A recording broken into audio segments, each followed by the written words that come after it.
ਆਓ ਸੁਣੀਏ ਕੈਮਾ ਮਲਕੀ ਦੇ ਕਿੱਸੇ ਦਾ ਗੁਲਜ਼ਾਰ ਸਿੰਘ ਸੰਧੂ ਦੁਆਰਾ ਲਿਖਿਆ ਬਿਰਤਾਂਤ। ਗੜ ਮੁਗਲਾਣੇ ਦੀਆਂ ਨਾਰਾਂ ਪੀਂਘਾਂ ਝੂਟਦੀਆਂ, ਤੀਆਂ ਦਾ ਗਿੱਧਾ ਪੂਰੇ ਜ਼ੋਰਾਂ ਵਿੱਚ ਸੀ। ਗਿੱਧੇ ਵਾਲੀਆਂ ਕੁੜੀਆਂ ਪਿੱਪਲ ਦੀ ਛਾਵੇਂ ਗਿੱਧੇ ਦੇ ਤਾਲ ਨਾਲ ਪੀਂਘ ਵਾਲੀਆਂ ਕੁੜੀਆਂ ਨੂੰ ਹੁਲਾਰਾ ਦੇ ਰਹੀਆਂ ਸਨ। ਗੜ ਮੁਗਲਾਣੇ ਦੇ ਇਸ ਪਿੱਪਲ ਦੀਆਂ ਪੀਂਘਾਂ ਸਰਹੱਦੀ ਇਲਾਕੇ ਵਿੱਚ ਦੂਰ ਦੂਰ ਤੱਕ ਪ੍ਰਸਿੱਧ ਸਨ। ਪਤਾ ਨਹੀਂ ਕਿੰਨੀਆਂ ਪੀੜ੍ਹੀਆਂ ਤੋਂ ਇਹ ਪਿੱਪਲ ਕੁੜੀਆਂ ਨੂੰ ਪੀਂਘਾਂ ਝੁਟਾਉਂਦਾ ਆਇਆ ਸੀ। ਇਸ ਦੇ ਟਹਿਣੇ ਮਜ਼ਬੂਤ ਸਨ ਤੇ ਪੱਤਿਆਂ ਦੀ ਛਾਂ ਸੰਘਣੀ। ਨੰਬਰਦਾਰ ਦੀ ਧੀ ਮਲਕੀ ਗਿੱਧੇ ਦੀ ਮੋਹਰਨ ਸੀ। ਉਹ ਪੀਂਘ ਚੜਾਉਂਦੀ ਤਾਂ ਬੁੱਢੇ ਪਿੱਪਲ ਨੂੰ ਜੜ੍ਹਾਂ ਤੱਕ ਹਿਲਾ ਦਿੰਦੀ ਸੀ। ਮਲਕੀ ਦਾ ਪਿਓ ਰਾਏ ਮੁਬਾਰਕ ਪਿੰਡ ਦਾ ਨੰਬਰਦਾਰ ਹੀ ਨਹੀਂ, ਇਲਾਕੇ ਦਾ ਪਤਵੰਤਾ ਵੀ ਸੀ। ਉਸ ਦੇ 2 ਪੁੱਤਰ ਸਨ ਜਿਹੜੇ ਗੇਲੀਆਂ ਵਰਗੇ ਮਜ਼ਬੂਤ ਸਨ ਤੇ ਲਾਠੀਆਂ ਵਰਗੇ ਜਵਾਨ। ਪੁੱਤਰਾਂ ਦੇ ਨਾਂ ਰਾਹੁਨ ਤੇ ਮਹਿਰੂਨ ਸਨ। ਉਸ ਦਾ ਭਰਾ ਦਰਿਆ ਦਿੱਲੀ ਅਕਬਰ ਦੇ ਦਰਬਾਰ ਵਿੱਚ ਸੂਬੇਦਾਰ ਸੀ। ਸਰਕਾਰੀ ਦਰਬਾਰੇ ਪਹੁੰਚ ਹੋਣ ਕਾਰਨ ਇਸ ਖਾਨਦਾਨ ਦੀ ਗੁੱਡੀ ਹੋਰ ਵੀ ਚੜ੍ਹੀ ਹੋਈ ਸੀ। ਰਾਏ ਮੁਬਾਰਕ, ਦਰਿਆ, ਰਾਹੁਨ ਤੇ ਮਹਿਰੂਨ ਇੱਕ ਦੂਜੇ ਤੋਂ 4-4, 6-6 ਵਰੇ ਛੋਟੇ ਸਨ। ਇਕੱਠੇ ਬੈਠੇ ਉਹ ਸਾਰੇ ਭਰਾ ਹੀ ਜਾਪਦੇ ਸਨ। ਚਾਰੇ ਮਰਦ ਕਸਬੇ ਦੀ ਕੰਧ ਸਮਝੇ ਜਾਂਦੇ ਸਨ। ਉਹ ਡਾਂਗ ਚੁੱਕ ਕੇ ਖਲੋਂਦੇ ਸਨ ਤਾਂ ਹਵਾ ਦਾ ਰੁਖ ਬਦਲ ਦਿੰਦੇ ਸਨ। ਮਾਪਿਆਂ ਦੇ ਰੋਬ ਕਾਰਨ ਮਲਕੀ ਵੀ ਦਲੇਰ ਸੀ। ਉਸ ਦਾ ਮਸਤਕ 14ਵੀਂ ਦੇ ਚੰਦ ਵਾਂਗ ਲਿਸ਼ਕਾ ਮਾਰਦਾ ਸੀ। ਉਹ ਕਿਸੇ ਹੀਰ ਜਾਂ ਸੱਸੀ ਨਾਲੋਂ ਘੱਟ ਨਹੀਂ ਸੀ। ਪਿੰਡ ਦੀ ਇੱਜ਼ਤ ਤੇ ਇਲਾਕੇ ਦਾ ਮਾਣ।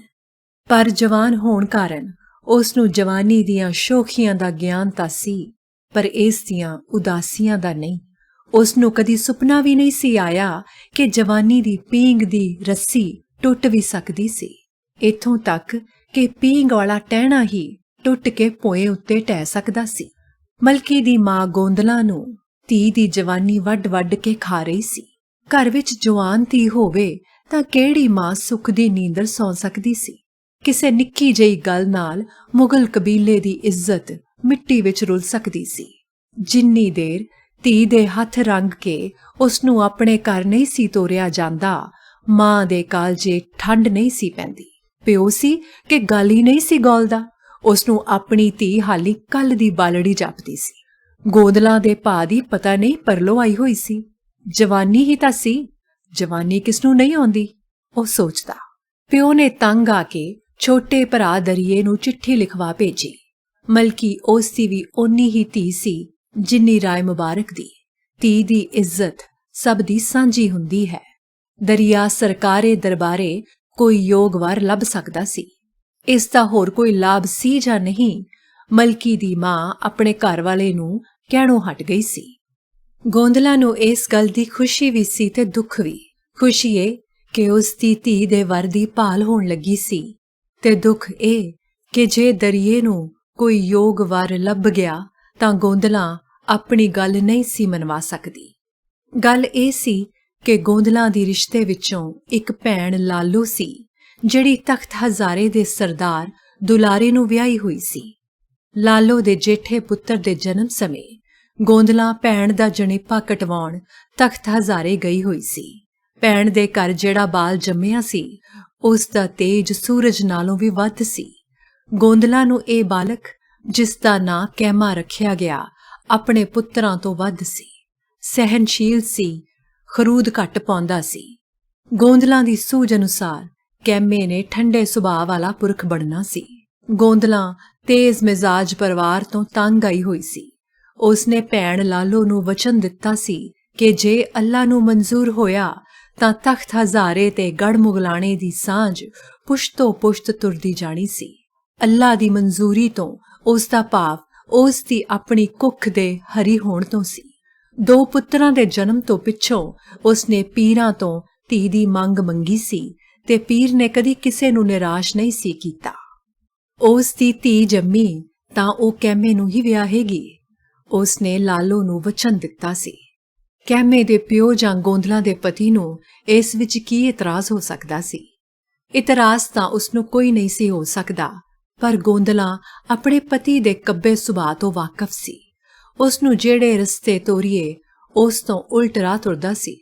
ਉਸ ਨੂੰ ਉਲਟੇ ਤੁਰਨ ਵਿੱਚ ਪਤਾ ਨਹੀਂ ਕੀ ਸਵਾਦ ਆਉਂਦਾ ਸੀ।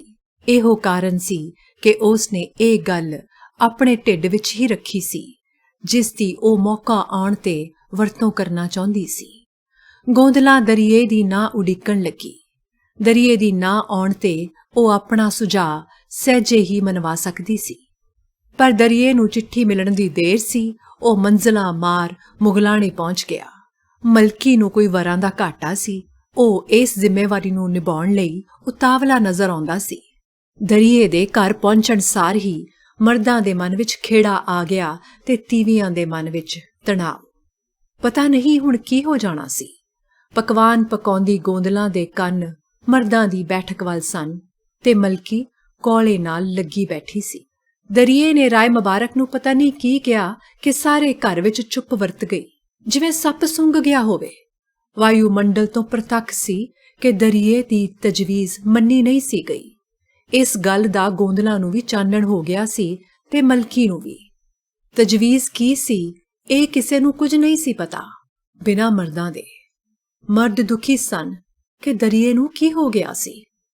ਚੰਗਾ ਸੋਚਾਂਗੇ ਕਹਿ ਕੇ ਨੰਬਰਦਾਰ ਨੇ ਗੱਲਾਂ ਦਾ ਰੁਖ ਮੋੜ ਦਿੱਤਾ ਸੀ। ਉਹ ਫਸਲ ਬਾੜੀ ਦੀਆਂ ਗੱਲਾਂ ਕਰਦੇ ਸੌਂ ਗਏ। ਕਹਿਣ ਨੂੰ ਸਾਰੇ ਸੌਂ ਗਏ ਸਨ, ਪਰ ਸੁੱਤਾ ਕੋਈ ਵੀ ਨਹੀਂ ਸੀ।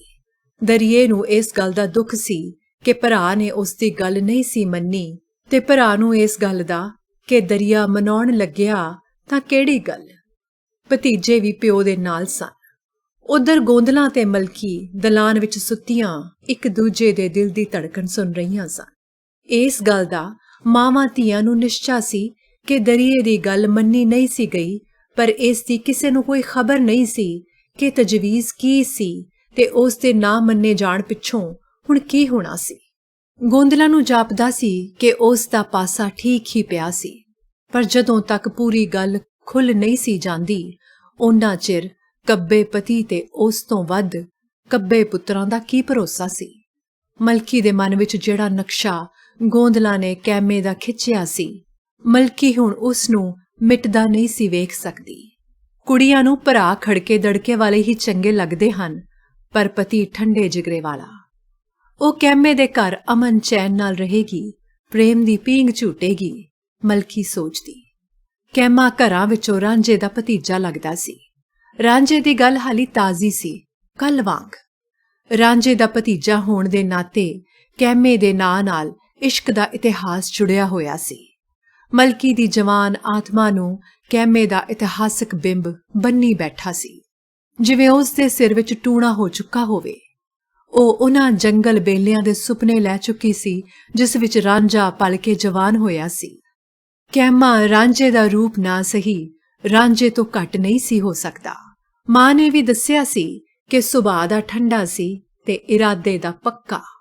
ਗੋਂਦਲਾਂ ਨੂੰ ਤਖਤ ਹਜ਼ਾਰੇ ਰਿਸ਼ਤਾ ਕਰਨ ਦੇ ਅਨੇਕਾਂ ਲਾਭ ਨਜ਼ਰ ਆਉਂਦੇ ਸਨ। ਲਾਲੋ ਉਸ ਦੀ ਭੈਣ ਸੀ, ਉਸ ਦੀ ਬਾਂ। ਮਲਕੀ ਜਿਹੀ ਉਸ ਦੀ ਧੀ ਸੀ ਤੇਹੀ ਉਸ ਦੀ। ਕੈਮਾ ਜਿਹਾ ਉਸ ਦਾ ਪੁੱਤ ਸੀ ਤੇਹਾ ਉਸ ਦਾ।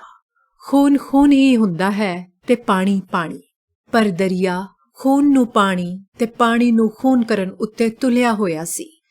ਸਵੇਰ ਹੋਣ ਤੱਕ ਇਹ ਗੱਲ ਸਾਰੇ ਪਰਿਵਾਰ ਵਿੱਚ ਫੈਲ ਚੁੱਕੀ ਸੀ। ਪਤਾ ਲੱਗਿਆ ਸੀ ਕਿ ਦਰਿਆ ਆਪਣੀ ਭਤੀਜੀ ਨੂੰ ਅਕਬਰ ਬਾਦਸ਼ਾਹ ਦੇ ਘਰ ਬਿਠਾਉਣਾ ਚਾਹੁੰਦਾ ਸੀ। ਬੁੱਢਾ ਬਾਦਸ਼ਾਹ ਮਲਕੀ ਦੀ ਜਵਾਨੀ ਤੇ ਹੁਸਨ ਵਿੱਚ ਮਸਤ ਹੋ ਕੇ ਦਰਿਏ ਨੂੰ ਵੱਡੀ ਤੋਂ ਵੱਡੀ ਇੱਜ਼ਤ ਤੇ ਮਾਣ ਦੇ ਸਕਦਾ ਸੀ। ਉਸਨੇ ਆਪਣੇ ਰਿਸ਼ਤੇਦਾਰ ਔਖੇ ਨਹੀਂ ਸਨ ਹੋਣ ਦਿੱਤੇ, ਭਾਵੇਂ ਰਾਜਪੂਤ ਹੀ ਕਿਉਂ ਨਾ ਹੋਣ। ਦਰਿਆ ਸੂਬੇਦਾਰ ਤੋਂ ਜਰਨੈਲ ਹੋ ਸਕਦਾ ਸੀ। ਉਸਨੇ ਅਕਬਰ ਦੇ ਕੁੜਮ ਸਮਾਨ ਹੋਣਾ ਸੀ।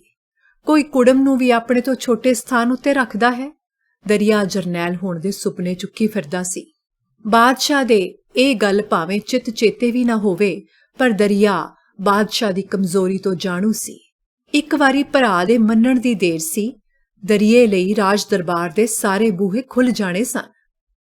ਹਾਲੀ ਕੱਲ ਦੀ ਗੱਲ ਤਾਂ ਸੀ ਕਿ ਅਕਬਰ ਨੇ ਸਲੀਮ ਨੂੰ ਪਿਆਰ ਕਰਨ ਵਾਲੀ ਅਨਾਰਕਲੀ ਨੂੰ ਇਸ ਲਈ ਮਰਵਾ ਦਿੱਤਾ ਸੀ ਕਿ ਉਸ ਨੇ ਬਾਦਸ਼ਾਹ ਦੀ ਈਨ ਨਹੀਂ ਸੀ ਮੰਨੀ। ਦਰਿਏ ਨੂੰ ਇਸ ਗੱਲ ਦਾ ਪੂਰਾ ਅਹਿਸਾਸ ਸੀ ਕਿ ਉਸ ਦੀ ਭਤੀਜੀ ਕਿਸੇ ਅਨਾਰਕਲੀ ਨਾਲੋਂ ਘੱਟ ਨਹੀਂ ਸੀ। ਦਰਿਏ ਦੀ ਇਹ ਗੱਲ ਮੁਗਲਾਣੇ ਪਰਿਵਾਰ ਦੇ ਸਾਰੇ ਜੀ ਸਮਝ ਗਏ ਸਨ। ਸਵੇਰ ਹੋਣ ਤੱਕ ਸਾਰੇ ਘਰ ਦੇ ਖੂੰਜੇ ਵਿੱਚ ਜ਼ਹਿਰ ਫੈਲ ਚੁੱਕੀ ਸੀ। ਸਵੇਰੇ ਜਦੋਂ ਇਸ ਜ਼ਹਿਰ ਨੇ ਮਾਂ ਧੀ ਨੂੰ ਡੰਗਿਆ ਤਾਂ ਉਹ ਵੀ ਵਿਸ ਘੋਲਣ ਲੱਗੀਆਂ। ਗੋਂਦਲਾਂ ਦੇ ਹੱਥੀਂ ਪਲਿਆ ਦਰਿਆ ਆਪਣੀ ਭਤੀਜੀ ਨੂੰ ਕਿਸ ਰਾਹ ਤੁਰਨਾ ਚਾਹੁੰਦਾ ਸੀ। ਕੱਲ ਦੇ ਦਿਨ ਤੱਕ ਵੱਡੀ ਭਰਜਾਈ ਤੋਂ ਮੰਗ ਕੇ ਖਾਣ ਵਾਲਾ ਅੱਜ ਰਾਜ ਦਰਬਾਰ ਵਿੱਚ ਆਪਣੀ ਪਹੁੰਚ ਦੀ ਤੜੀ ਦੇ ਰਿਹਾ ਸੀ। ਦੂਜੇ ਦਿਨ ਸਵੇਰੇ ਜਦੋਂ ਦਰਿਆ ਦਿੱਲੀ ਨੂੰ ਤੁਰ ਗਿਆ ਤਾਂ ਕਿਸੇ ਨੇ ਦੁਆ ਸਲਾਮ ਨਾ ਕੀਤੀ। ਰਾਏ ਮੁਬਾਰਕ ਨੂੰ ਆਪਣੇ ਤੋਂ ਵੱਡਾ ਖਾਨਦਾਨ ਪਸੰਦ ਨਹੀਂ ਸੀ। ਵੱਡੇ ਘਰਾਂ ਵਾਲੇ ਧੀਆਂ ਨੂੰ ਦੌਲਤ ਦਾ ਰੋਹਬ ਦਿੰਦੇ ਰਹਿੰਦੇ ਹਨ। ਆਪਣੇ ਜਿਹੇ ਖਾਂਦੇ ਪੀਂਦੇ ਜ਼ਮੀਂਦਾਰਾਂ ਦਾ ਕੋਈ ਘਾਟਾ ਨਹੀਂ ਸੀ। ਉਂਝ ਵੀ ਲਾਡਾ ਨਾਲ ਪਲੀ ਧੀ ਨੂੰ ਅੱਖਾਂ ਤੋਂ ਕਿੰਨਾ ਕੁ ਓਲੇ ਰੱਖਿਆ ਜਾ ਸਕਦਾ ਸੀ। 500 ਕੋਹਾਂ ਉੱਤੇ ਭੇਜੀ ਧੀ ਜੇ ਹੀ ਜਿਉਂਦੀ ਤੇ ਹੀ ਮਰੀ। ਜਿਹੜਾ ਵੇਲੇ ਸਿਰ ਦੁੱਖ ਸੁੱਖ ਹੀ ਨਾ ਵੰਡਾ ਸਕੇ ਉਹ ਧੀ ਪੁੱਤ ਕਿਸ ਕੰਮ। ਪਰ ਦਰਿਆ ਆਪਣਾ ਸੁੱਖ ਲੋੜਦਾ ਸੀ। ਰਾਏ ਮੁਬਾਰਕ ਦੀ ਨਾਂ ਨੇ ਉਸ ਦੀਆਂ ਉਮੀਦਾਂ ਉੱਤੇ ਪਾਣੀ ਫੇਰ ਦਿੱਤਾ ਸੀ। ਦਰਿਏ ਨੂੰ ਜਾਪਿਆ ਜਿਵੇਂ ਜਰਨੈਲੀ ਤਾਂ ਇੱਕ ਪਾਸੇ ਰਹੀ, ਉਸ ਦੀ ਸੂਬੇਦਾਰੀ ਵੀ ਖੁੱਸ ਚੁੱਕੀ ਸੀ। ਕੁਝ ਇਸ ਤਰ੍ਹਾਂ ਜਿਵੇਂ ਤਰੱਕੀ ਦੀ ਪੌੜੀ ਚੜ੍ਹਦੇ ਨੂੰ ਕਿਸੇ ਨੇ ਬਾਹੋਂ ਧਰੂ ਕੇ ਥੱਲੇ ਉਤਾਰ ਲਿਆ ਹੋਵੇ। ਧਰਤੀ ਉੱਤੇ ਖਲੋਤਾ ਉਹ ਗੁੱਸੇ ਨਾਲ ਕੰਬੀ ਜਾ ਰਿਹਾ ਸੀ। ਉਹ ਇਸ ਦਾ ਬਦਲਾ ਲਏ ਬਿਨਾਂ ਨਹੀਂ ਰਹੇਗਾ। ਉਸਨੇ ਮਨ ਹੀ ਮਨ ਵਿੱਚ ਫੈਸਲਾ ਕੀਤਾ। ਘਰ ਵਿੱਚ ਫੁੱਟ ਪੈ ਗਈ। ਮਲਕੀ ਦਾ ਚੰਚਲ ਮਨ ਸੋਚੀ ਪੈ ਗਿਆ ਸੀ। ਜ਼ਿਮੀਂਦਾਰ ਭਰਾ ਲੜਦੇ ਸਨ ਤਾਂ ਕਿਸੇ ਨਾ ਕਿਸੇ ਦਾ ਸਿਰ ਲਏ ਬਿਨਾਂ ਚੈਨ ਨਹੀਂ ਸਨ ਲੈਂਦੇ। ਭਰਾਵਾਂ ਦੀ ਫੁੱਟ ਨਾਲੋਂ ਭੈੜੀ ਫੁੱਟ ਕਿਸੇ ਦੀ ਨਹੀਂ ਹੁੰਦੀ। ਦੋਵੇਂ ਇੱਕ ਦੂਜੇ ਦੇ ਭੇਤੀ ਹੁੰਦੇ ਹਨ। ਘਰ ਦਾ ਭੇਤੀ ਲੰਕਾ ਢਾਵੇ। ਮਲਕੀ ਪੀਂਘ ਝੂਟਣ ਜਾਂਦੀ ਤਾਂ ਉਸ ਦਾ ਪੀਂਘ ਦੀ ਫੱਟੀ ਉੱਤੇ ਪੈਰ ਧਰਨ ਨੂੰ ਜੀ ਨਾ ਕਰਦਾ। ਬੱਦੀ ਰੁੱਦੀ ਚੜ੍ਹ ਵੀ ਜਾਂਦੀ ਤਾਂ 2-4 ਪੀਂਘਾਂ ਚੜ੍ਹਾ ਕੇ ਹਫ ਜਾਂਦੀ। ਰੁੱਖਾਂ ਨੂੰ ਜੜ੍ਹਾਂ ਤੋਂ ਹਿਲਾ ਦੇਣ ਵਾਲੀ ਮਲਕੀ ਪੱਤਿਆਂ ਤੋਂ ਡਰਨ ਲੱਗ ਪਈ ਸੀ। ਸਰਕਾਰੀ ਗਜ਼ਬ ਮਾਪਿਆਂ ਦਾ ਮੱਖੂ ਬਣ ਸਕਦਾ ਸੀ। ਕੈਮੇ ਨੇ ਤਖਤ ਹਜ਼ਾਰੇ ਬੈਠੇ ਰਹਿਣਾ ਸੀ ਤੇ ਮਲਕੀ ਨੇ ਸੋਚਾਂ ਸੋਚਦਿਆਂ ਪਾਗਲ ਹੋ ਜਾਣਾ ਸੀ।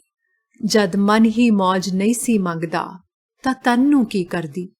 ਗੋਂਦਲਾਂ ਨੇ ਮੌਕੇ ਦਾ ਫਾਇਦਾ ਉਠਾ ਕੇ ਰਾਏ ਮੁਬਾਰਕ ਨਾਲ ਮਲਕੀ ਦਾ ਰਿਸ਼ਤਾ ਕੈਮੇ ਨਾਲ ਕਰਨ ਦੀ ਗੱਲ ਕੀਤੀ। ਤਖਤ ਹਜ਼ਾਰੇ ਵਾਲਾ ਦੁਲਾਰਾ ਬਰਾਬਰ ਦਾ ਜ਼ਮੀਂਦਾਰ ਸੀ।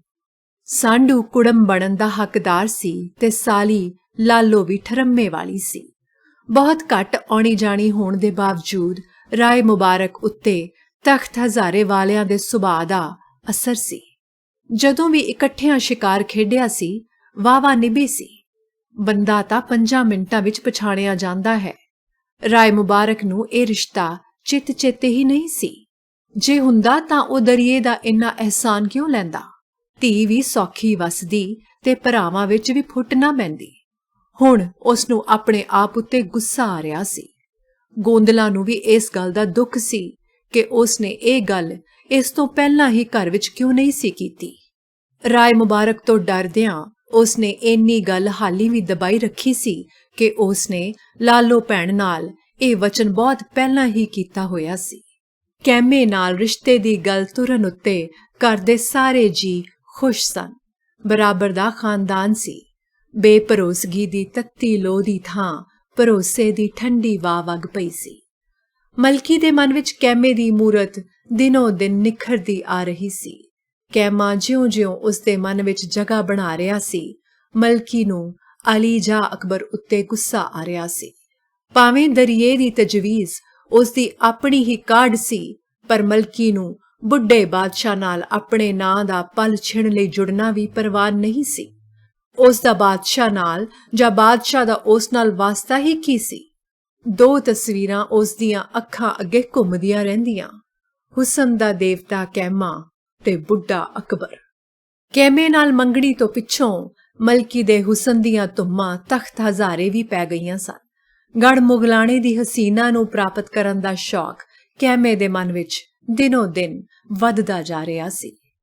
ਕੈਮੇ ਤੇ ਕੈਮੇ ਦੇ ਪਰਿਵਾਰ ਨੂੰ ਇਸ ਗੱਲ ਦੀ ਖਬਰ ਵੀ ਹੋ ਚੁੱਕੀ ਸੀ ਕਿ ਰਾਏ ਮੁਬਾਰਕ ਨੇ ਮਲਕੀ ਦਾ ਰਿਸ਼ਤਾ ਕਿੱਥੋਂ ਖੋ ਕੇ ਕਿੱਥੇ ਦਿੱਤਾ ਸੀ। ਕੈਮਾ ਅਕਬਰ ਬਾਦਸ਼ਾਹ ਦੇ ਬਰਾਬਰ ਤੋਲੇ ਜਾਣ ਕਾਰਨ ਫੁੱਲਿਆ ਨਹੀਂ ਸੀ ਸਮਾਉਂਦਾ, ਪਰ ਜਿੰਨਾ ਚਿਰ ਨਿਕਾਹ ਨਹੀਂ ਸੀ ਪੜ੍ਹਿਆ ਜਾਂਦਾ, ਉਸ ਦੇ ਮਨ ਨੂੰ ਠੰਡ ਨਹੀਂ ਸੀ ਪੈਣੀ। ਨਿਕਾਹ ਤੋਂ ਪਹਿਲਾਂ ਉਹ ਮਲਕੀ ਦੇ ਮਾਪਿਆਂ ਦੀ ਮਰਜ਼ੀ ਦਾ ਮੁਤਾਜ ਸੀ। ਉਹਨਾਂ ਦੀ ਮਰਜ਼ੀ ਵਿੱਚ ਦਰਿਏ ਦੀ ਮਰਜ਼ੀ ਵਿਘਨ ਪਾ ਰਹੀ ਸੀ। ਦਰਿਏ ਦੀ ਮਰਜ਼ੀ ਕੋਈ ਛੋਟੀ ਜਿਹੀ ਮਰਜ਼ੀ ਨਹੀਂ ਸੀ। ਇਸ ਦੇ ਪਿਛੋਕੜ ਵਿੱਚ ਅਕਬਰੀ ਜਲਾਲ ਤੇ ਸਰਕਾਰੀ ਦਬ-ਦਬਾ ਵੀ ਸ਼ਾਮਲ ਸਨ। ਕਹਿਮੇ ਦਾ ਜੀ ਕਰਦਾ ਕਿ ਉਹ ਉੱਡ ਕੇ ਮਲਕੀ ਨੂੰ ਜਾ ਮਿਲੇ, ਪਰ ਸਮਾਜਿਕ ਰਸਮਾਂ ਰਿਵਾਜਾਂ ਦਾ ਦਾਸ ਹੋਣ ਕਾਰਨ ਉਸ ਦਾ ਹੌਸਲਾ ਨਾ ਪੈਂਦਾ। ਉੱਡ ਕੇ ਜਾਣਾ ਕਿਹੜਾ ਆਸਾਨ ਸੀ। ਦੋਵੇਂ ਪਿੰਡ ਦੋ ਦਰਿਆਵਾਂ ਦੀ ਵਿੱਥ ਉੱਤੇ ਸਨ। ਜੇ ਤਖਤ ਹਜ਼ਾਰਾ ਜੇਹਲਮ ਨਦੀ ਦੇ ਕੰਢੇ ਸੀ ਤਾਂ ਗੜ ਮੁਗਲਾਣਾ ਸਿੰਧ ਦੇ। ਦੋਹਾਂ ਦੇ ਮਾਪਿਆਂ ਨੂੰ ਦਰਿਏ ਉੱਤੇ ਭਰੋਸਾ ਨਹੀਂ ਸੀ। ਦੋਵੇਂ ਧਿਰਾਂ ਗੱਲ ਨੂੰ ਲੰਮੀ ਪਾਉਣ ਦੇ ਹੱਕ ਵਿੱਚ ਨਹੀਂ ਸਨ। ਦੁਲਾਰਾ ਤੇ ਰਾਏ ਮੁਬਾਰਕ ਆਉਣੀ ਜਾਣੀ ਵੱਧ ਜਾਣ ਉੱਤੇ ਇਕੱਠੇ ਸ਼ਿਕਾਰ ਖੇਡਣ ਦੇ ਸੁਪਨੇ ਲੈਣ ਲੱਗ ਪਏ ਸਨ। ਜੇਹਲਮ ਤੋਂ ਸਿੰਧ ਤੱਕ ਸਾਰੀ ਧਰਤੀ ਉਹਨਾਂ ਦੀ ਹੋ ਜਾਣੀ ਸੀ। ਜਿੱਥੇ ਜੀ ਕਰਦਾ ਜਿਵੇਂ ਮਰਜ਼ੀ ਜਾ ਸਕਦੇ ਸਨ। ਦੋਹਾਂ ਨੂੰ ਦੋਹਾਂ ਨਦੀਆਂ ਦੇ ਸ਼ੇਰ ਬਘੇਲੇ, ਹਿਰਨ ਹਿਰਨੋਟੇ, ਤਿੱਤਰ ਬਟੇਰ ਤੇ ਮੁਰਗੇ ਮੁਰਗਾਬੀਆਂ ਆਪਣੇ ਹੀ ਜਾਪਦੇ ਸਨ। ਉਹਨਾਂ ਨੂੰ ਜੰਗਲੀ ਹਿਰਨਾਂ ਦੇ ਪਿੱਛੇ ਆਪਣੇ ਸ਼ਿਕਾਰੀ ਕੁੱਤੇ ਦੌੜਦੇ ਵਿਖਾਈ ਦੇਣ ਲੱਗੇ। ਰਾਏ ਮੁਬਾਰਕ ਨੇ ਵਿਆਹ ਦੀ ਤਰੀਕ ਪੱਕੀ ਕਰ ਦਿੱਤੀ। ਜੇ ਤੂੰ ਮੇਰੀ ਮੰਨੇ ਤਾਂ ਆਪਾਂ ਦਰਿਏ ਨੂੰ ਨਾ ਹੀ ਸੱਦੀਏ, ਗੋਂਦਲਾ ਨੇ ਸਲਾਹ ਦਿੱਤੀ। ਇਸ ਤਰ੍ਹਾਂ ਵੀ ਕਦੀ ਪੂਰੀਆਂ ਪੈਂਦੀਆਂ ਨੇ ਭਾਗਵਾਨੇ, ਭਰਾ ਭਰਾ ਹੀ ਹੁੰਦੇ ਹਨ। ਦਰਿਆ ਕੁਝ ਨਹੀਂ ਕਹਿੰਦਾ, ਘੜੀ ਦੀ ਘੜੀ ਲਾਲਚ ਵਿੱਚ ਆ ਗਿਆ ਸੀ। ਹੁਣ ਉਹ ਗੱਲ ਬੀਤ ਚੁੱਕੀ ਹੈ। ਰਾਏ ਮੁਬਾਰਕ ਨੇ ਸਮਝਾਇਆ, ਲਾਲਚੀ ਬੰਦੇ ਦਾ ਕੋਈ ਭਰੋਸਾ ਨਹੀਂ ਹੁੰਦਾ, ਪਰ ਤੇਰੀ ਮਰਜ਼ੀ ਹੈ। ਗੋਂਦਲਾ ਨੇ ਗੱਲ ਪੱਤੀ ਉੱਤੇ ਸੁੱਟ ਦਿੱਤੀ। ਪੁੱਤਰਾਂ ਨੇ ਵੀ ਪਿਓ ਦੀ ਹਾਂ ਵਿੱਚ ਹਾਂ ਮਿਲਾ ਦਿੱਤੀ। ਕਿਸੇ ਨੂੰ ਇਹ ਪ੍ਰਭਾਵ ਦੇਣਾ ਵੀ ਠੀਕ ਨਹੀਂ ਸੀ ਕਿ ਉਹ ਦਰਿਏ ਤੋਂ ਡਰਦੇ ਸਨ। ਸੱਦਾ ਭੇਜ ਦਿੱਤਾ ਗਿਆ। ਵਿਆਹ ਦੀ ਤਿਆਰੀ ਹੋਣ ਲੱਗੀ। ਇੱਧਰ ਮਲਕੀ ਦਾ ਘਰ ਲਿਪਿਆ ਪੋਚਿਆ ਗਿਆ ਤੇ ਉੱਧਰ ਕਹਿਮੇ ਦਾ। ਇੱਧਰ ਦਾਜ ਤਿਆਰ ਹੋ ਰਿਹਾ ਸੀ ਤੇ ਉੱਧਰ ਵਰੀ। ਇੱਧਰ ਤਬੇਲੇ ਸ਼ਿੰਗਾਰੇ ਜਾ ਰਹੇ ਸਨ, ਉੱਧਰ ਘੋੜੇ ਘੋੜੀਆਂ। ਇੱਧਰ ਮਲਕੀ ਦਾ ਦਿਲ ਧੜਕ ਰਿਹਾ ਸੀ, ਉੱਧਰ ਕਹਿਮੇ ਦਾ। ਵਿਆਹ ਵਾਲੇ ਦਿਨ ਦਰਿਆ ਵੀ ਆ ਗਿਆ। ਉਹ ਅੰਗੂਰੀ ਸ਼ਰਾਬ ਦੀਆਂ ਖੱਚਰਾਂ ਲੱਦ ਕੇ ਲਿਆਇਆ ਸੀ। ਉਸ ਕੋਲ ਸ਼ਾਹੀ ਆਤਸ਼ਬਾਜ਼ੀ ਸੀ ਤੇ ਸ਼ਾਹੀ ਕਾਲੀਨ। ਉਸ ਦੇ ਚਿਹਰੇ ਉੱਤੇ ਬੀਤੀ ਗੱਲ ਦੇ ਪ੍ਰਭਾਵ ਨਹੀਂ ਸਨ।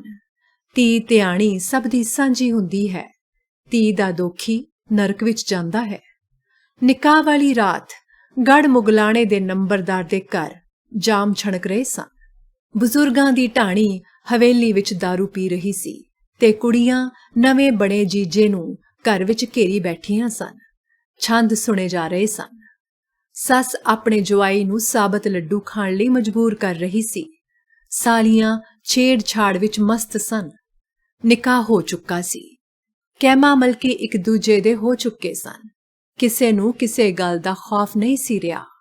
ਦਰਿਆ ਅੰਗੂਰੀ ਸ਼ਰਾਬ ਲਿਆਉਣ ਕਾਰਨ ਦੋਹਾਂ ਘਰਾਂ ਵਿੱਚ ਪ੍ਰਧਾਨ ਹੋਇਆ ਬੈਠਾ ਸੀ। ਉਹ ਸਾਕੀ ਸੀ ਤੇ ਬਾਕੀ ਪੀਣ ਵਾਲੇ। ਰਾਏ ਮੁਬਾਰਕ ਦੀ ਹਵੇਲੀ ਵਿੱਚ ਬੋਤਲਾਂ ਦੇ ਡੱਟ ਖੁੱਲ ਰਹੇ ਸਨ ਤੇ ਘਰ ਵਿੱਚ ਵਿਆਹ ਦੇ ਗਿੱਧੇ ਦੀਆਂ ਧਮਕਾਂ ਪੈ ਰਹੀਆਂ ਸਨ। ਕਹਿਮਾ ਸਾਲੀਆਂ ਕੋਲੋਂ ਛੁੱਟ ਕੇ ਹਵੇਲੀ ਆਇਆ ਹੀ ਸੀ ਕਿ ਇੱਕ-ਇੱਕ ਕਰਕੇ ਕਈ ਜਾਮ ਪੀ ਗਿਆ। ਕੁਝ ਵਿਆਹ ਦਾ ਚਾਅ ਸੀ ਤੇ ਕੁਝ ਵਿਆਹ ਦਾ ਥਕੇਵਾਂ। ਕੁੰਡ ਵਿੱਚੋਂ ਉਸਨੇ ਮਲਕੀ ਦਾ ਮੂੰਹ ਤੱਕਿਆ ਸੀ। ਉਸ ਦਾ ਵੀ ਘੱਟ ਨਸ਼ਾ ਨਹੀਂ ਸੀ। ਪਲਾਂ ਛਿਣਾ ਵਿੱਚ ਉਹ ਵੀ ਬਾਕੀਆਂ ਦੇ ਨਾਲ ਜਾ ਰਲਿਆ। ਵਕਤ ਦੀ ਰਫ਼ਤਾਰ ਨਾਲ ਸਾਰੇ ਦੇ ਸਾਰੇ ਮੁੱਦੇ ਹੋ ਗਏ। ਜਾਂਝੀ ਕੀ ਤੇ ਘਰ ਵਾਲੇ ਕੀ। ਕੇਵਲ ਦਰਿਆ ਹੀ ਹੋਸ਼ ਵਿੱਚ ਸੀ, ਜਿਹੜਾ ਜਾਂ ਤਾਂ ਪੀਂਦਾ ਹੀ ਨਹੀਂ ਸੀ ਤੇ ਜੇ ਪੀਂਦਾ ਸੀ ਤਾਂ ਪੀਂਦਾ ਘੱਟ ਤੇ ਛਲਕਾਉਂਦਾ ਵਧੇਰੇ ਸੀ, ਡੋਲਦਾ ਉਸ ਤੋਂ ਵੀ ਵੱਧ। ਮੌਕਾ ਤਾੜ ਕੇ ਦਰਿਏ ਨੇ ਰਾਏ ਮੁਬਾਰਕ, ਰਾਹੁਨ ਮਹਿਰੂਨ, ਦੁਲਾਰਾ ਤੇ ਕਹਿਮਾ ਕੈਦ ਕਰ ਲਏ। ਪਿੰਡ ਦੇ ਬਾਹਰ ਉਸਨੇ ਸਿਪਾਹੀ ਬਿਠਾਏ ਹੋਏ ਸਨ। ਇਹ ਸਿਪਾਹੀ ਉਸਦੇ ਇੱਕ ਬੋਲ ਨਾਲ ਪੰਜਾਂ ਨੂੰ ਬੰਨ ਕੇ ਲੈ ਗਏ। ਨਾ ਕੈਦੀਆਂ ਨੂੰ ਹੋਸ਼ ਸੀ, ਨਾ ਬਾਕੀਆਂ ਨੂੰ। ਜੇਤੂ ਦਰਿਆ ਦਿੱਲੀ ਨੂੰ ਤੁਰ ਪਿਆ। ਕਿਤੇ ਤੜਕਸਾਰ ਜਾ ਕੇ ਲੋਕਾਂ ਨੂੰ ਖਬਰ ਹੋਈ ਕਿ ਰਾਤੋਂ ਰਾਤ ਗਿੱਧੇ ਦੇ ਸ਼ੋਰ ਵਿੱਚ ਤੇ ਜਾਮਾਂ ਦੀ ਛਣਕਾਹਟ ਤੇ ਆਤਿਸ਼ਬਾਜ਼ੀ ਵਿੱਚ ਕੀ ਭਾਣਾ ਵਰਤ ਗਿਆ ਸੀ। ਪਿੰਡ ਦਾ ਨੰਬਰਦਾਰ ਬੰਨਿਆ ਜਾ ਚੁੱਕਾ ਸੀ ਤੇ ਜਾਂਝੀਆਂ ਦਾ ਲਾੜਾ ਤੇ ਉਸ ਦਾ ਪਿਓ। ਕੌਣ ਕਿੱਧਰ ਨੂੰ ਜਾਵੇ ਕਿਸੇ ਨੂੰ ਕੁਝ ਨਹੀਂ ਸੀ ਪਤਾ। ਬੇਮੁਹਾਰੀ ਲੁਕਾਈ ਦੀ ਵਾਗ ਸੰਭਾਲਣ ਵਾਲਾ ਕੋਈ ਨਹੀਂ ਸੀ। ਬਾਦਸ਼ਾਹ ਦਾ ਡਰ ਸੀ ਤੇ ਰਾਜ ਦਰਬਾਰ ਦਾ ਸਹਿਮ। ਹਰ ਕੋਈ ਬੇਇੱਜ਼ਤੀ ਪੀਣ ਲਈ ਤਿਆਰ ਸੀ। ਗੜ੍ਹ ਮੁਗਲਾਣੇ ਵਿੱਚ ਪਹਿਲੀ ਵਾਰ ਕਿਸੇ ਨੇ ਬੇਇੱਜ਼ਤੀ ਨੂੰ ਇੰਨੀ ਬੇਸ਼ਰਮੀ ਨਾਲ ਬਰਦਾਸ਼ਤ ਕੀਤਾ ਸੀ। ਸਾਰਾ ਸ਼ਹਿਰ ਚੁੱਪ ਸੀ।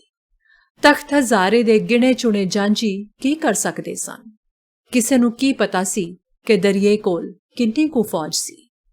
ਗੋਂਦਲਾਂ ਨੇ ਰੋ ਰੋ ਕੇ ਮੀਡੀਆਂ ਪੁੱਟ ਲਈਆਂ ਸਨ। ਮਲਕੀ ਦੇ ਤਰਲੇ ਵੇਖਣ ਵਾਲੇ ਤਾਂ ਨਹੀਂ ਸਨ, ਪਰ ਫਿਰ ਵੀ ਵੇਖੇ ਜਾ ਰਹੇ ਸਨ। ਸਾਰਾ ਗੜ੍ਹ ਮੁਗਲਾਣਾ ਦੇਖ ਰਿਹਾ ਸੀ, ਸਾਰੇ ਜਾਂਝੀ ਦੇਖ ਰਹੇ ਸਨ। ਉਸਨੇ ਜਾਣ ਲੱਗੇ ਕਹਿਮੇ ਦਾ ਮੂੰਹ ਤੱਕ ਨਹੀਂ ਸੀ ਤੱਕਿਆ। ਉਹ ਪਤੀ ਦੇ ਜਿਉਂਦੇ ਜੀ ਰੰਡੀ ਹੋ ਗਈ ਸੀ। ਪਰ ਮਲਕੀ ਦਾ ਇਰਾਦਾ ਪੱਥਰ ਤੇ ਲੀਕ ਵਾਂਗ ਸੀ। ਉਹ ਕਹਿਮੇ ਦੀ ਹੋ ਚੁੱਕੀ ਸੀ ਤੇ ਕਹਿਮੇ ਤੋਂ ਉਸ ਦਾ ਮੂੰਹ ਮੋੜਨ ਵਾਲਾ ਕੋਈ ਨਹੀਂ ਸੀ ਜੰਮਿਆ। ਉਹ ਦਰਿਏ ਨੂੰ ਜਾਂ ਦਰਿਏ ਦੇ ਬਾਦਸ਼ਾਹ ਨੂੰ ਕੀ ਸਮਝਦੀ ਸੀ?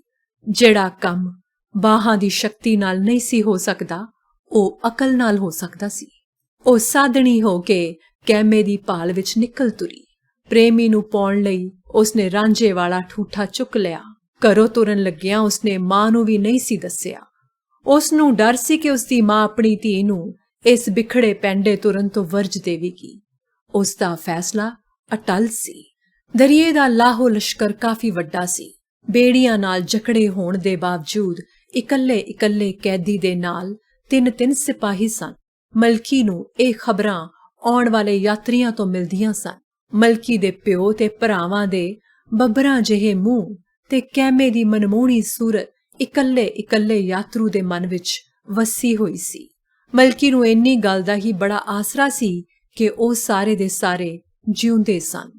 ਦੁੱਖ ਦਾ ਕੀ ਏ, ਇੱਕ ਦਿਨ ਆਉਂਦਾ ਹੈ ਤਾਂ ਦੂਜੇ ਦਿਨ ਜਾ ਵੀ ਸਕਦਾ ਹੈ।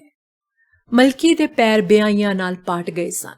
ਉਸਨੇ ਸੈਂਕੜੇ ਕੋਹਾਂ ਦਾ ਪੈਂਡਾ ਨੰਗੇ ਪੈਰੀਂ ਤੈਅ ਕਰਨ ਦਾ ਨਿਸ਼ਚਾ ਕਰ ਲਿਆ ਸੀ। ਬਾਰ-ਬਾਰ ਰਸਤਾ ਨਹੀਂ ਸੀ ਪੁੱਛਣਾ ਪੈਂਦਾ। ਥਾਂ ਮੀਲ ਪੱਥਰ ਸਨ, ਕੋਹ ਤੇ ਖੂਹ ਤੇ ਬੰਨੇ ਰੁੱਖ। ਹਰ ਮੰਜ਼ਲ ਤੇ ਰੈਣ ਬਸੇਰਾ ਸੀ। ਜਿੱਥੇ ਕਿਧਰੇ ਰੁੱਖਾਂ ਦੀ ਘਾਟ ਹੁੰਦੀ, ਉੱਥੇ ਉਸ ਦੇ ਬਿਆਈਆਂ ਪਾਟੇ ਪੈਰ ਧੁੱਦਲ ਵਿੱਚ ਲੁੱਸੇ ਜਾਂਦੇ। ਉਹ ਭੱਜ ਕੇ ਵਾਹਣਾ ਕੰਢੇ ਉੱਗੇ ਘਾਹ ਤੇ ਖਲੋ ਜਾਂਦੀ। ਪੈਰਾਂ ਨੂੰ ਥੋੜਾ ਜਿਹਾ ਆਰਾਮ ਦੇ ਕੇ ਉਹ ਫੇਰ ਤੁਰ ਪੈਂਦੀ। ਕਿਧਰੇ ਖਾਣ ਨੂੰ ਮਿਲ ਜਾਂਦਾ, ਕਿਧਰੇ ਉਹ ਵੀ ਨਹੀਂ। ਘੋਰ ਨਿਰਾਸ਼ਾ ਦੀ ਇਸ ਅਵਸਥਾ ਵਿੱਚ ਜੇ ਕੋਈ ਆਸ਼ਾ ਦੀ ਚਿਣਗ ਵਿਖਾਈ ਦੇਂਦੀ ਸੀ ਤਾਂ ਕਹਿਮੇ ਦਾ ਜਿਉਂਦੇ ਹੋਣਾ, ਨਹੀਂ ਤਾਂ ਦਰਿਏ ਦਾ ਕੀ ਭਰੋਸਾ ਸੀ, ਕਿਧਰੇ ਮਾਰ ਕੇ ਦਬ ਜਾਂਦਾ। ਉਹ ਕਦੀ ਕਾਫਲੇ ਨਾਲ ਜਾ ਰਲਦੀ, ਕਦੀ ਪਿੱਛੇ ਰਹਿ ਜਾਂਦੀ। ਇੱਕ ਅੱਧ ਵਾਰੀ ਉਸਨੇ ਕਹਿਮੇ ਨੂੰ ਚੋਰੀ ਛੁਪੀ ਵੇਖਿਆ ਵੀ ਸੀ। ਬਹੁਤ ਬੇਬਸ ਸੀ, ਬਹੁਤ ਲਾਚਾਰ। ਇਹੋ ਹਾਲ ਭਰਾਵਾਂ ਦਾ ਸੀ, ਪਿਓ ਦਾ ਸੀ। ਮਲਕੀ ਦਾ ਇਹ ਸਫ਼ਰ ਹਜ ਨੂੰ ਜਾਣ ਨਾਲੋਂ ਵੱਧ ਸੀ। ਹਜ ਨੂੰ ਤੁਰਿਆਂ ਆਸ ਦੀ ਪੂਰਤੀ ਦੀ ਸੰਭਾਵਨਾ ਹੁੰਦੀ ਹੈ, ਇੱਥੇ ਉਹ ਵੀ ਨਹੀਂ ਸੀ। ਮੰਜ਼ਿਲਾਂ ਮਾਰਦਾ ਕਾਫਲਾ ਕੁਰੂਕਸ਼ੇਤਰ ਦੇ ਮੈਦਾਨ ਵਿੱਚ ਥਾਨੇਸਰ ਜਾ ਪਹੁੰਚਿਆ। ਮਲਕੀ ਵੀ ਪਿੱਛੇ ਜਾ ਪਹੁੰਚੀ। ਥਾਨੇਸਰ ਵਿੱਚ ਮਲਕੀ ਦੀ ਇੱਕ ਭਗਤਣੀ ਨਾਲ ਸਾਂਝ ਪੈ ਗਈ। ਮਲਕੀ ਇਸ ਭਗਤਣੀ ਦੇ ਡੇਰੇ ਤੋਂ ਵਿਭੂਤੀ ਲੈਣ ਗਈ ਸੀ। ਗੱਲਾਂ ਵਿੱਚ ਭਗਤਣੀ ਨੇ ਮਲਕੀ ਦਾ ਦੁੱਖ ਭਾਂਪ ਲਿਆ ਸੀ। ਸਾਰੀ ਵਿਥਿਆ ਸੁਣਨ ਤੋਂ ਪਿੱਛੋਂ ਭਗਤਣੀ ਨੇ ਮਲਕੀ ਨੂੰ ਅਕਬਰ ਬਾਦਸ਼ਾਹ ਦੀ ਰਾਜਪੂਤ ਰਾਣੀ ਦੀ ਧੀ ਜਮਨਾ ਨੂੰ ਮਿਲਣ ਲਈ ਕਿਹਾ। ਭਗਤਣੀ ਦਾ ਵਿਸ਼ਵਾਸ ਸੀ ਕਿ ਰਾਜਕੁਮਾਰੀ ਜਮਨਾ ਚਾਹੇ ਤਾਂ ਸਭ ਕੁਝ ਹੋ ਸਕਦਾ ਸੀ। ਮਲਕੀ ਜਮਨਾ ਦੇ ਮਹਿਲ ਮੰਗਣ ਗਈ ਤਾਂ ਜਮਨਾ ਉਸ ਦੀ ਜਵਾਨੀ ਤੇ ਹੁਸਨ ਤੱਕ ਕੇ ਮੋਹਿਤ ਹੋ ਗਈ। ਇਸ ਉਮਰੇ ਸਾਧਣੀ ਹੋਣ ਵਾਲੀ ਇਸ ਹੁਸੀਨਾ ਦਾ ਕੋਈ ਵੱਡਾ ਭੇਤ ਸੀ। ਉਸਨੇ ਮਲਕੀ ਨੂੰ ਮਹਿਲਾਂ ਵਿੱਚ ਬੁਲਾ ਲਿਆ। ਜਮਨਾ ਦੇ ਪੁੱਛਣ ਉੱਤੇ ਕਹਿਮੇ ਨਾਲ ਪਰਨਾਏ ਜਾਣ ਦੀ ਆਪਣੀ ਸਾਰੀ ਵਿਥਿਆ ਕਹਿ ਸੁਣਾਈ। ਜਮਨਾ ਵਿੱਚ ਉਸ ਨੂੰ ਦੇਵੀ ਦਾ ਰੂਪ ਵਿਖਾਈ ਦਿੱਤਾ। ਉਸਨੇ ਇਸ ਗੱਲ ਦਾ ਵੀ ਲੁਕੋ ਨਾ ਰੱਖਿਆ ਕਿ ਉਸ ਦਾ ਚਾਚਾ ਉਸ ਨੂੰ ਅਕਬਰ ਬਾਦਸ਼ਾਹ ਦੇ ਹਰਮ ਵਿੱਚ ਰਖਵਾ ਕੇ ਤਰੱਕੀ ਲੈਣਾ ਚਾਹੁੰਦਾ ਸੀ। ਹਰਮ ਵਾਲੀ ਗੱਲ ਸੁਣਦਿਆਂ ਸਾਰ ਜਮਨਾ ਦੇ ਸੱਤੀ ਕੱਪੜੀ ਅੱਗ ਲੱਗ ਗਈ। ਕੋਈ ਮਲਕੀ ਨੂੰ ਉਸ ਦੀ ਮਾਂ ਦੀ ਸੌਂਕਣ ਬਣਾਉਣਾ ਚਾਹੁੰਦਾ ਸੀ। ਸੌਂਕਣਾਂ ਦੇ ਦੁੱਖ ਜਮਨਾ ਨੂੰ ਭੁੱਲੇ ਨਹੀਂ ਸਨ। ਉਸ ਨੂੰ ਬੁੱਢੇ ਪਿਤਾ ਦੇ ਬੁਢਾਪੇ ਦੇ ਇਸ਼ਕ ਵੀ ਨਹੀਂ ਸਨ ਭੁੱਲੇ ਹੋਏ। ਉਸ ਨੇ ਅਨਾਰਕਲੀ ਨੂੰ ਬਾਦਸ਼ਾਹ ਦੇ ਹੁਕਮ ਨਾਲ ਕਤਲ ਹੁੰਦਿਆਂ ਤੱਕਿਆ ਸੀ, ਕੇਵਲ ਇਸ ਲਈ ਕਿ ਉਹ ਬੁੱਢੇ ਪਿਓ ਦੀ ਥਾਂ ਉਸ ਦੇ ਜਵਾਨ ਪੁੱਤਰ ਸਲੀਮ ਉੱਤੇ ਮੋਹਿਤ ਹੋ ਗਈ ਸੀ, ਜਿਹੜਾ ਅਨਾਰਕਲੀ ਨੂੰ ਕਤਲ ਕਰਵਾ ਸਕਦਾ ਸੀ। ਉਹ ਮਲਕੀ ਦੇ ਹਰਮ ਵਿੱਚ ਪ੍ਰਵੇਸ਼ ਕਰਨ ਪਿੱਛੋਂ ਉਸ ਦੀ ਮਾਂ ਨਾਲ ਕਿਹੜਾ ਭਲੀ ਕਰਨ ਲੱਗਾ ਸੀ। ਮਲਕੀ ਦੀ ਗੱਲ ਸੁਣ ਕੇ ਉਸ ਨੂੰ ਆਪਣੀ ਮਾਂ ਸਾਧਨੀ ਬਣ ਕੇ ਮੰਗਦੀ ਵਿਖਾਈ ਦਿੱਤੀ ਤੇ ਮਲਕੀ ਉਸ ਦੀ ਥਾਂ ਰਾਜ ਦਰਬਾਰ ਦੀ ਮਾਲਕ। ਇਹ ਠੀਕ ਸੀ ਕਿ ਮਲਕੀ ਅਜਿਹਾ ਕਰਨ ਵਾਲੀ ਨਹੀਂ ਸੀ ਜਾਪਦੀ, ਪਰ ਇਹ ਗੱਲ ਮਲਕੀ ਦੇ ਕਰਨ ਉੱਤੇ ਨਿਰਭਰ ਨਹੀਂ ਸੀ। ਕਰਨ ਵਾਲਾ ਤਾਂ ਬਾਦਸ਼ਾਹ ਆਪ ਸੀ। ਰਾਜਕੁਮਾਰੀ ਜਮਨਾ ਨੂੰ ਜੇ ਕਿਸੇ ਗੱਲ ਦੀ ਤਸੱਲੀ ਸੀ ਤਾਂ ਇਹ ਕਿ ਅਕਬਰ ਨੂੰ ਹਾਲੇ ਤੱਕ ਦਰਿਏ ਦੀ ਚਾਲ ਦਾ ਪਤਾ ਨਹੀਂ ਸੀ। ਉਹ ਇਹ ਤਾਂ ਜਾਣਦਾ ਸੀ ਕਿ ਉਹ ਬਾਦਸ਼ਾਹ ਕੋਲੋਂ ਕੁਮਕ ਲੈ ਕੇ ਬਾਗੀਆਂ ਨੂੰ ਈਨ ਮਨਾਉਣ ਗਿਆ ਸੀ, ਪਰ ਇਹ ਨਹੀਂ ਸੀ ਜਾਣਦਾ ਕਿ ਉਹ ਇਸ ਲਈ ਬਾਗੀ ਸਨ ਕਿ ਉਹਨਾਂ ਦੀ ਭੈਣ ਮਲਕੀ ਇੰਨੀ ਹੁਸੀਨ ਸੀ। ਉਸ ਨੂੰ ਇਸ ਗੱਲ ਦਾ ਪਤਾ ਹੁੰਦਾ ਤਾਂ ਉਹ ਮਲਕੀ ਨੂੰ ਨਾਲ ਹੀ ਬੰਨ ਲਿਆਉਣ ਦਾ ਹੁਕਮ ਸੁਣਾ ਦਿੰਦਾ। ਦਰਿਏ ਨੇ ਮਲਕੀ ਦੀ ਬਲੀ ਦੇਣ ਵਿੱਚ ਇਸ ਲਈ ਢਿੱਲ ਕੀਤੀ ਹੋਈ ਸੀ ਕਿ ਇੱਕ ਰੁਤਬਾ ਬਾਗੀਆਂ ਨੂੰ ਪੇਸ਼ ਕਰਕੇ ਪ੍ਰਾਪਤ ਕਰੇਗਾ ਤੇ ਦੂਜਾ ਮਲਕੀ ਨੂੰ ਬਾਦਸ਼ਾਹ ਦੇ ਹਰਮ ਵਿੱਚ ਵਾੜ ਕੇ। ਰਾਜਕੁਮਾਰੀ ਜਮਨਾ ਇਹ ਨੌਬਤ ਹੀ ਨਹੀਂ ਸੀ ਆਉਣ ਦੇਣੀ ਚਾਹੁੰਦੀ। ਉਸਨੇ ਦਰਿਏ ਨੂੰ ਬੁਲਾ ਕੇ ਬੇਗੁਨਾਹ ਕੈਦੀਆਂ ਨੂੰ ਰਿਹਾ ਕਰਕੇ ਮਹਿਲ ਵਿੱਚ ਭੇਜਣ ਦਾ ਹੁਕਮ ਸੁਣਾ ਦਿੱਤਾ। ਰਾਜਕੁਮਾਰੀ ਦਾ ਹੁਕਮ ਸੁਣ ਕੇ ਦਰਿਆ ਡੇਰੇ ਆ ਗਿਆ। ਰਸਤੇ ਵਿੱਚ ਉਸ ਨੂੰ ਫੁਰਨਾ ਫੁਰਿਆ ਕਿ ਬਾਗੀਆਂ ਦੇ ਮਾਮਲੇ ਵਿੱਚ ਰਾਜਕੁਮਾਰੀ ਦਾ ਹੁਕਮ ਮੰਨਣਾ ਜ਼ਰੂਰੀ ਨਹੀਂ ਸੀ। ਬਾਦਸ਼ਾਹ ਧੀ ਨੂੰ ਸਮਝਾ ਦੇਵੇਗਾ। ਉਸਨੇ ਕੈਦੀਆਂ ਨੂੰ ਰਾਤੋਂ ਰਾਤ 2 ਮੰਜ਼ਲਾਂ ਅੱਗੇ ਲੈ ਜਾਣ ਦਾ ਫੈਸਲਾ ਕਰ ਲਿਆ। ਰਾਜਕੁਮਾਰੀ ਜਮਨਾ ਦੀ ਮਲਕੀ ਨਾਲ ਸਾਂਝ ਵੱਧ ਗਈ। ਉਸਨੇ ਮਲਕੀ ਦਾ ਫਕੀਰੀ ਬਾਣਾ ਉਤਰਵਾ ਕੇ ਸ਼ਾਹੀ ਲਿਬਾਸ ਪਵਾ ਦਿੱਤੇ। ਉਹ ਸਾਰੀ ਰਾਤ ਅਕਬਰ ਦੇ ਅਦਲ ਇਨਸਾਫ ਦੀਆਂ ਗੱਲਾਂ ਕਰਦੀਆਂ ਰਹੀਆਂ। ਮਲਕੀ ਦਾ ਮਨ ਇਹਨਾਂ ਗੱਲਾਂ ਨਾਲੋਂ ਕੈਮੇ ਵਿੱਚ ਵਧੇਰੇ ਸੀ। ਸਵੇਰੇ ਹੀ ਸਿਪਾਹੀਆਂ ਨੇ ਕੈਮੇ ਨੂੰ ਲੈ ਕੇ ਆ ਜਾਣਾ ਸੀ। ਸਵੇਰੇ ਜਦੋਂ ਦਰਬਾਨ ਨੇ ਦਸਤਕ ਦਿੱਤੀ ਤਾਂ ਮਲਕੀ ਕੈਮੇ ਨੂੰ ਮਿਲਣ ਲਈ ਦੌੜੀ, ਪਰ ਉੱਥੇ ਕੈਮਾ ਨਹੀਂ ਸੀ। ਦਰਬਾਨ ਨੇ ਦੱਸਿਆ ਕਿ ਦਰਿਆ ਤੇ ਕੈਮਾ ਉਸ ਦੇ ਸਾਥੀਆਂ ਨੂੰ ਰਾਤੋਂ ਰਾਤ ਕਿਧਰੇ ਦੀ ਕਿਧਰੇ ਲੈ ਗਿਆ ਹੈ। ਦਰਬਾਰ ਦੇ ਇੱਕ ਸੂਬੇਦਾਰ ਦੀ ਇਹ ਹਿੰਮਤ ਰਾਜਕੁਮਾਰੀ ਦੇ ਗੁੱਸੇ ਦੀ ਤਾਬ ਨਹੀਂ ਸੀ ਝੱਲੀ ਜਾਂਦੀ। ਦਰਬਾਨ ਖੜਾ ਖੜਾ ਕੰਬੀ ਜਾ ਰਿਹਾ ਸੀ।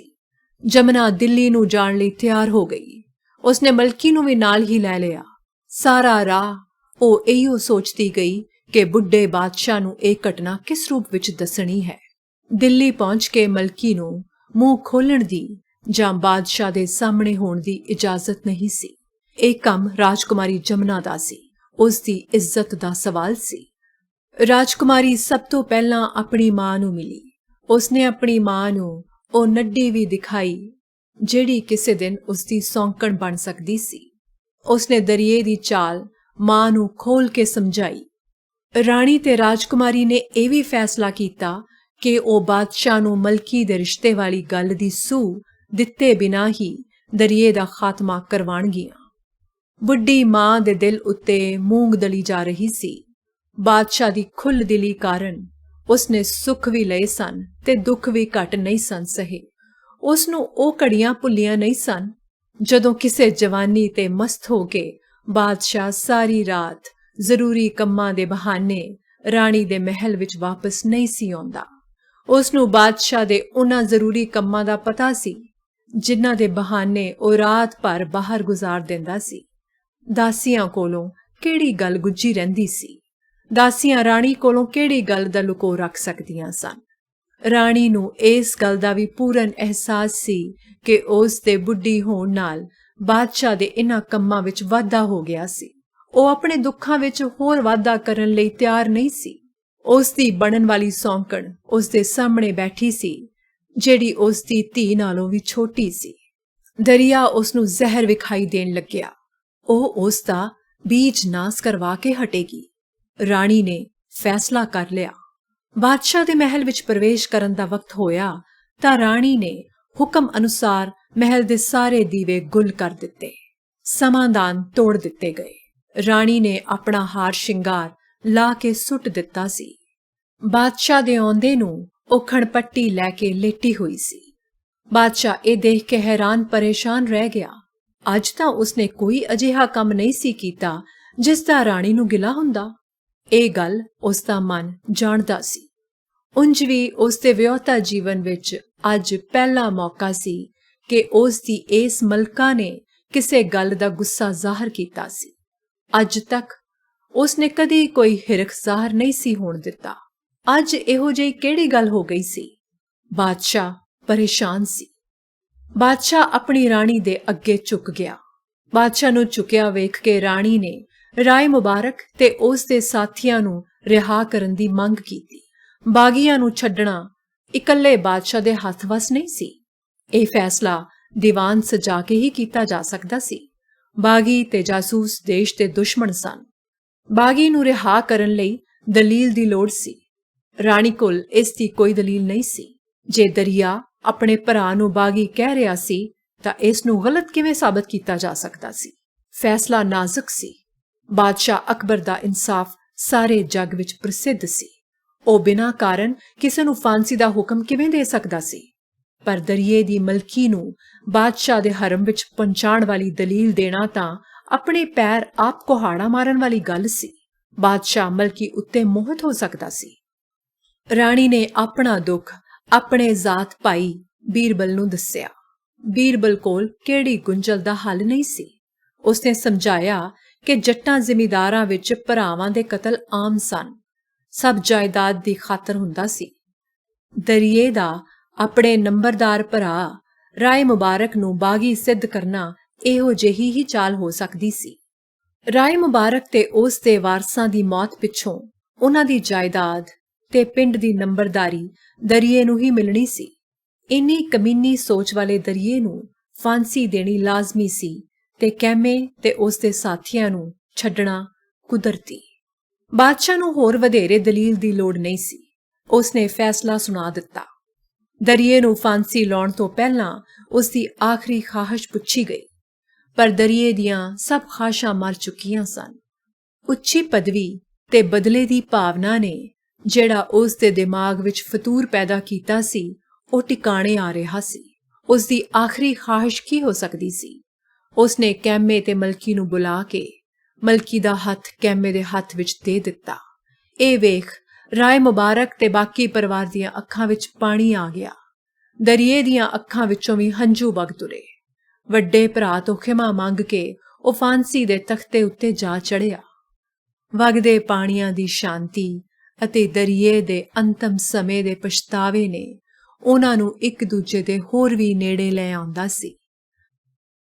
ਹੁਣ ਜਦੋਂ ਕੈਮੇ ਨੇ ਮਲਕੀ ਨੂੰ ਆਪਣੀਆਂ ਬਾਹਾਂ ਦੀ ਕੱਸ ਵਿੱਚ ਲੈ ਲਿਆ ਤਾਂ ਮਲਕੀ ਦੀਆਂ ਅੱਖਾਂ ਵਿੱਚ ਖੁਸ਼ੀ ਦੇ ਹੰਝੂ ਢਲਕ ਪਏ।